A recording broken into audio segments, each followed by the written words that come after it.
माननीय सदस्यगण, जैसा कि समाचार भाग 2 के माध्यम से पहले भी सूचित किया गया है, मैं सभा को सूचित करता हूं कि सभी दलों के माननीय नेताओं के साथ 2 दिसंबर 2024 की इस बैठक में ये निर्णय लिया था कि भारत के संविधान के अंगीकरण की 75वीं वर्षगांठ पर एक विशेष चर्चा शुक्रवार 13 और 13 को शनिवार 14 दिसंबर 2024 को की जाएगी।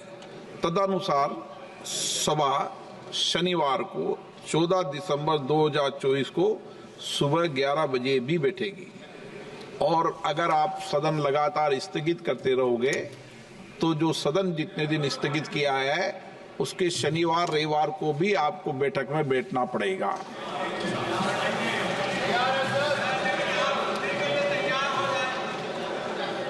शून्यकाल से अखिलेश यादव जी।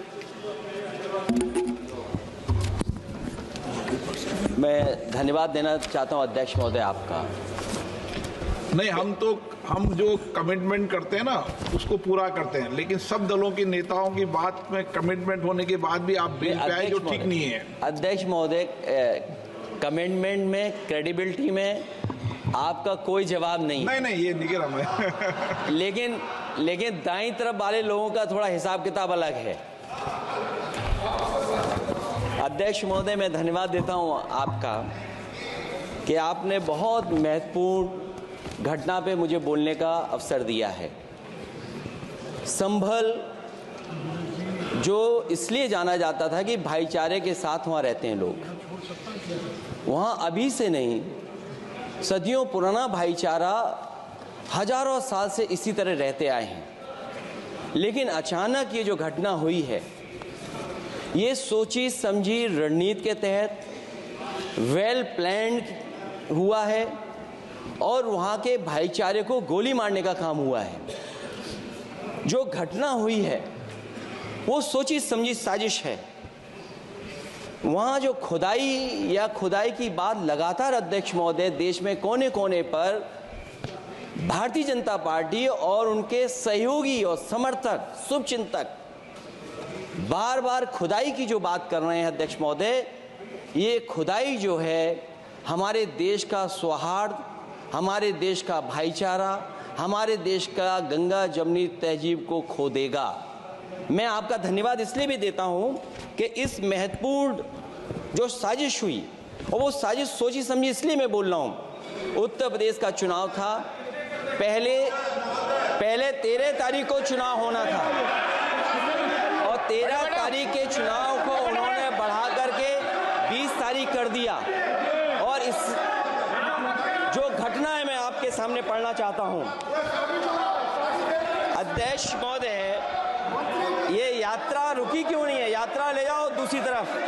अध्यक्ष महोदय, संभल की शाही जामा मस्जिद के खिलाफ 19/11/2024 को सिविल जज सीनियर डिवीजन छंदौसी संभल में एक याचिका डाली गई। कोर्ट ने दूसरे पक्ष को, अध्यक्ष महोदय सुनिए, ये सुनना चाहिए, हम यूं ही नहीं कहते थे। आप तो संक्षिप्त में बोले। अध्यक्ष महोदय, हम यूं ही नहीं कहते थे कि संविधान ये मानती नहीं सरकार।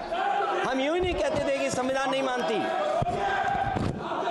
जो प्लेसेस ऑफ वर्शिप एक्ट है, प्लेसेस ऑफ वर्शिप एक्ट है, हम बनते तो बहुत कुछ हैं। संभल के शाही जामा मस्जिद के खिलाफ 24 को सिविल जज सीनियर डिवीजन चंदौसी संभल में एक याचिका डाली गई। कोर्ट ने दूसरे पक्ष को सुने बगैर उसी दिन 19/11/2024 को सर्वे के आदेश दे दिए। ताज्जुब की बात है संभल के जिलाधिकारी संभल और पुलिस अधीक्षक संभल आदेश को पढ़े बगैर 2 घंटे के बाद सर्वे के लिए पुलिस बल के साथ शाही जामा मस्जिद पहुंच गए। जामा मस्जिद की कमेटी, जनप्रतिनिधि, उलेमा इकराम, सभी अधिवक्ताओं ने सहयोग दिया। जिलाधिकारी संभल और पुलिस अधीक्षक संभल ने 2.5 घंटे सर्वे के बाद कहा आप सब सर्वे पूरा हो चुका है और अब रिपोर्ट कोर्ट को भेज दी जाएगी। लेकिन दिनांक 22/11/2024 फ्राइडे को जुमे की नमाज के लिए लोग नमाज अदा करने के लिए जामा मस्जिद पहुंचे, लेकिन पुलिस प्रशासन ने बैरिकेड लगा दिया ताकि लोग नमाज न पढ़ सकें। उसके बाद भी लोगों ने संयम बरतते हुए नमाज अदा की और किसी प्रकार का विरोध प्रदर्शन नहीं किया। 29/11/2024 को कोर्ट की अगली तारीख तय थी। शाही जामा मस्जिद की कमेटी और मुस्लिम समाज के सभी लोग कोर्ट में केस की पैरवी के लिए तैयारी कर रहे थे, परंतु दिनांक 23/11/2024 की रात पुलिस प्रशासन द्वारा कहा गया 24/11/2024 यानी अगले दिन सुबह को दोबारा सर्वे किया जाएगा। शाही जामा मस्जिद कमेटी और अधिवक्ता ने कहा कि इस सर्वे तो मुकम्मल हो चुका है, अब दूसरे सर्वे की क्या आवश्यकता है। कोर्ट के आदेश का हमने पालन कर दिया, अगर दूसरे सर्वे कराना है तो दोबारा आदेश करवाएं। कोर्ट के आदेश के बाद हम दोबारा सर्वे करा देंगे। लेकिन जिलाधिकारी संभल और पुलिस अधीक्षक संभल ने कोई सुनवाई नहीं की और तानाशाही दिखाते हुए सुबह के वक्त से पहले शाही जामा मस्जिद आ गए। शाही जामा मस्जिद कमेटी और मुस्लिम समाज के लोगों ने फिर भी धैर्य रखा और दोबारा सर्वे के लिए अंदर ले गए। सर्वे के दौरान करीब 1.5 घंटा बाद जब जनता को सूचना मिली तो वो इकट्ठा होना शुरू हो गए। लोगों ने सर्वे का कारण जानना चाहा तो सर्किल ऑफिसर ने उनके साथ गाली गलौज की और लाठीचार्ज करवाकर बुरी तरह जख्मी कर दिया। इसका विरोध करते हुए चंद लोगों ने पत्थर चलाए, जिसके बदले में पुलिस के सिपाही से लेकर के अधिकारियों तक ने अपने सरकारी और प्राइवेट हथियारों से गोलियां चलाईं, जिसका वीडियो रिकॉर्डिंग है, जिसके एवज में दर्जन लोग गोलियों से घायल हो गए हैं। 5 मासूमों जो कि अपने घर से सामान लेने के निकले थे, उनकी मृत्यु हो गई। संभल का माहौल बिगाड़ने में संभल का माहौल बिगाड़ने में याचिका दायर करने वाले लोगों के साथ पुलिस और प्रशासन के लोग जिम्मेदार हैं। इनको निलंबित किया जाना चाहिए और हत्या का मुकदमा चलाया जाना चाहिए, जिससे कि लोगों को इंसाफ मिल सके और आने वाले समय में कोई इस प्रकार की संविधान के खिलाफ और गैर कानूनी घटना को अंजाम न दिया जा सके। अध्यक्ष महोदय, ये लड़ाई दिल्ली और लखनऊ की है। नो प्लीज कभी दिल्ली पहुंचे थे जिस रास्ते, वही लखनऊ वाले उसी रास्ते पहुंचना चाहते हैं। उज्जर रमन सिंह जी 2 मिनट बोल रहे, आप 1 मिनट बोल रहे हैं। हो गया विषय आपका अखिलेश जी विषय हो गया आपका। अखिलेश जी विषय हो गया आपका।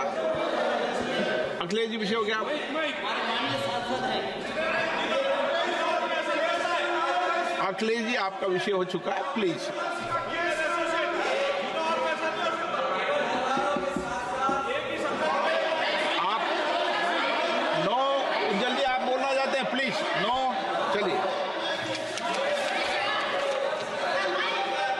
हो गया उनका विषय, उन्होंने पूरा विषय रख दिया। उज्जवल निगम जी, हो गया आपका विषय, आपने सारी मांग रख दी। माननीय अध्यक्ष जी, संभल को इंसाफ और न्याय चाहिए। संभल को इंसाफ और न्याय चाहिए।